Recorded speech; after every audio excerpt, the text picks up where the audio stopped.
herhjemme i de små danske stuer. Jeg hader sgu de fattige. De er sgu så sure altid. Det er sgu så kedeligt at høre på.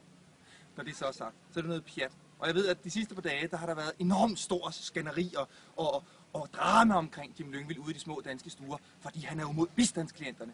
Og det er dog det værste pis, jeg nogensinde har hørt. For selvfølgelig er jeg da ikke imod bistandsklienterne. Jeg synes, det er fantastisk, at vi har et land, hvor det er muligt at få bistand, og hvor vi har et sundhedssystem, som rent faktisk virker og som nytter. Og derfor skal vi også være rigtig glade for, at det virker, og være stolte af det, og passe på det, og nyde det så længe det varer, fordi det kan hurtigt blive taget fra os. Og så gider jeg ikke at høre brok over de mennesker, der synes, at fordi jeg knokler for mine ting, så skal jeg i hvert fald sættes på plads og jantelov, og jeg skal komme efter, der skal jeg. Nu bliver Charlie lidt sur. Det gider jeg simpelthen ikke at høre på. Jeg synes, det er fantastisk, at vi alle sammen støtter op om det her samfund. At vi alle sammen hjælper. Også selvom vi måske har det svært en gang imellem. Så skal vi alle sammen hjælpe. Det var bare det, jeg ville sige.